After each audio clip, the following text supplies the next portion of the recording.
Bonjour tout le monde, update sur BTC. BTC, ici, on avait notre zone de support qu'on a fracassée. Puis notre zone de support ici sur laquelle on trouve effectivement support.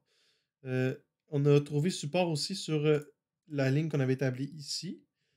Puis maintenant qu'on a établi cette ligne-là ici, puis qu'on la supporte, ce qu'on aimerait voir, c'est un recouvrement sur ça. Donc on aurait possiblement un W pattern en train de se dessiner ici. Puis un W pattern, normalement, ça devrait avoir ça comme target au moins, donc à la neckline, comme ça. Donc target là, très facilement à 80 000 US, c'est ce qu'on devrait avoir, très prochainement. Donc ça ici, ça serait la vague 2 partie pour une vague 3. Vague 3 au moins 80 000 avec le target du pattern en W qu'on a formé ici. On a un fake out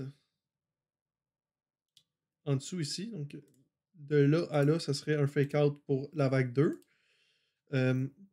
Puis on partirait là, pour la vague 3 qu'on a ici. Donc ça serait vague 3 de 3 parce qu'on se rappelle le 1, 2, 3, 4, 5 ici, c'était vague 1, vague 2, avec le A, B, C en fake out, vague 3 qui partirait là. Puis on a Market Cypher qui a print un green dot. Puis le green dot de Market Cypher en général, c'est une bonne entrée là, en daily puis en weekly. Je suis pas familier avec l'indicateur, mais ça peut aider des fois à confirmer une décision. On avait ensuite la zone ici, le time zone. Le time zone nous disait que le mouvement allait probablement finir autour d'ici.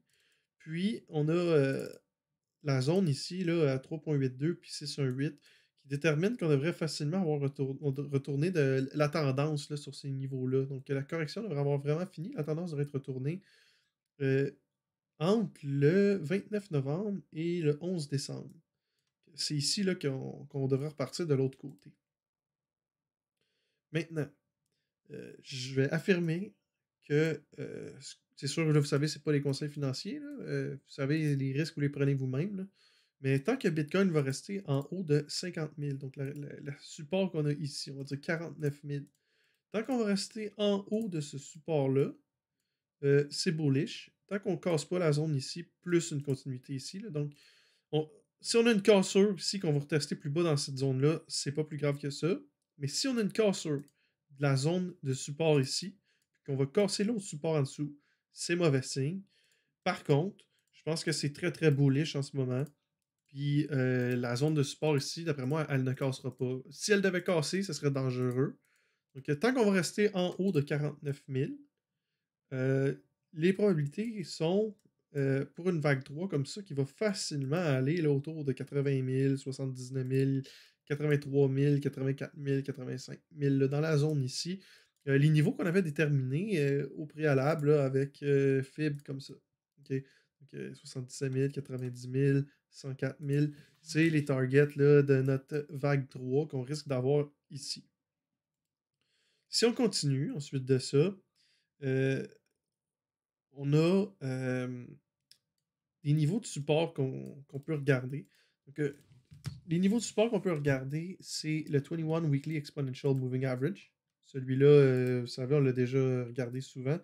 Euh, je ne vais pas vous dire n'importe quoi. J'ai vu qu'il arrivait là, autour d'ici, là, je crois que c'était 49 000. Donc, on a une zone de support là. Je l'avais regardé tout à l'heure, là, que... euh, non, c'était 53 000. Ouais, c'est ça, c'est ici. C'est ici qu'arrive le 21 Weekly Exponential Moving Average. On a en daily la 100.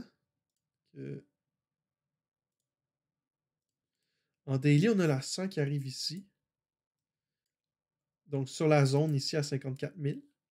En weekly, on a la même chose, zone de 53 000.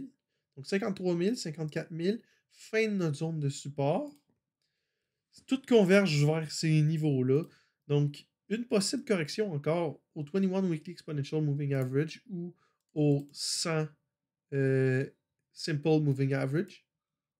Mais overall, là, tout concorde avec notre zone de support, notre support qu'on a ici, le 21 Weekly Exponential Moving Average, le 100 SMA, puis c'est pas mal ça. C'est pas mal ça. Donc, pour nous prouver que Bitcoin est prêt pour repartir, on va faire un fib. Que ce qu'on voudrait, c'est voir une cassure de 61 000, puis possiblement un suivi à 62 000, donc cassure ici de notre plus haut avec la zone de fake-out, plus une cassure du 1,618. On aurait une bonne idée là, que le mouvement est retourné. Pour avoir une confirmation, qu'on est reparti vraiment à la hausse, puis qu'on est sur une wave 3. Simplement, on voudrait une cassure du all-time high ici, la vague 1. Donc, une cassure de 69 000 pour déterminer qu'on a effectivement parti notre vague 3. Donc, pour commencer, ce serait une cassure de la zone ici à 61 000, 62 000, cette zone-là ici, pour déterminer qu'on est reparti à la hausse. Confirmation de la vague 3 ici, puis après ça, on part là, autour de 80 000 US. OK? Que c'est pas mal ça. C'est pas mal ça, c'est pas mal ça. Pour ce qui est de SHIB, on a un triangle descendant qui est en train de se former. Les probabilités que ça casse à la baisse, c'est extrêmement haut. OK? C'est extrêmement haut les probabilités que ça casse à la baisse. Cependant, je crois que ça va casser à la hausse. Même si c'est. On va dire, j'ai peut-être 10% de chance d'avoir raison en disant que ça va casser à la hausse. Je crois que ça va casser à la hausse. Donc, target, ça va ressembler à quelque chose comme ça. De là au point de cassure. Donc, on va aller mettre le point de cassure sur le time zone 10 ici. Okay, point de cassure, target 0.0007777. OK. Si on part d'ici, notre vague 3, on fait un fib jusqu'en bas. OK.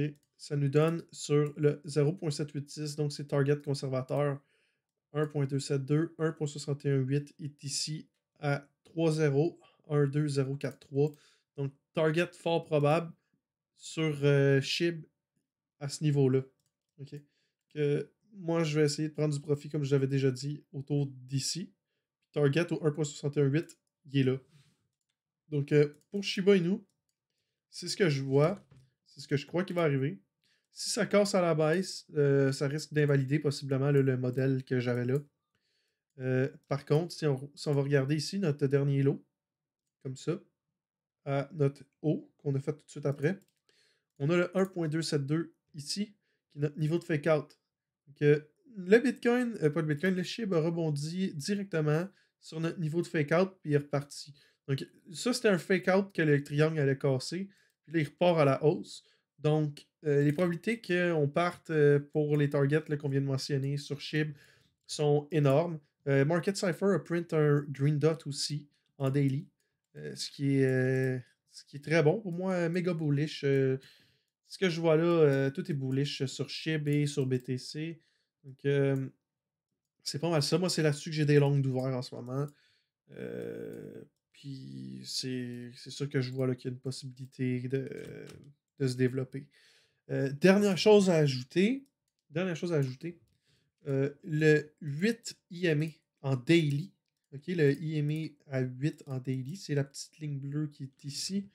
Elle a closé en daily. Si vous avez pas vu, là, dans le fond, la correction qu'on a depuis ici, le 8 IMA est agi en résistance depuis le début.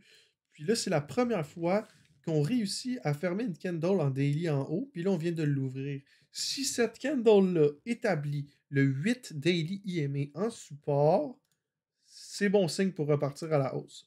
Puis aller tester les targets là, qu'on a parlé. Donc, les targets qui vont être à 61 000, 62 000, blablabla, là, vous en souvenez, on en a parlé tantôt dans la vidéo.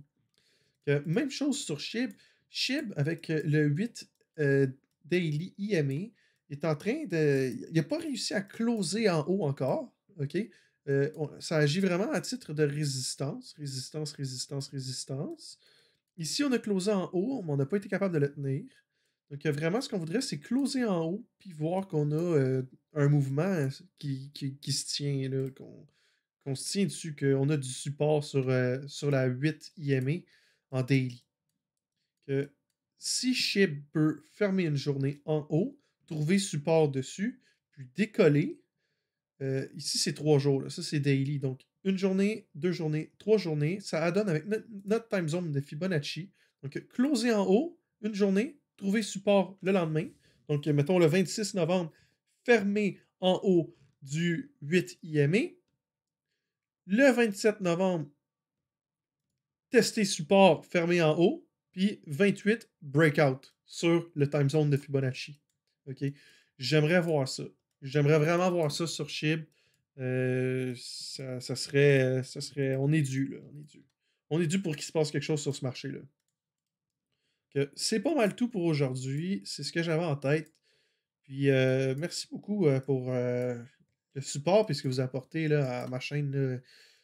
Moi, je m'en souviens là, quand j'avais tracé le graphique ici. Là, c'est là ici j'avais commencé à faire mes vidéos. Je suis nostalgique un peu ce soir. Je suis content de comment ça se développe et de où on est rendu. Puis, je vous remercie beaucoup tout le monde. Puis, une bonne journée.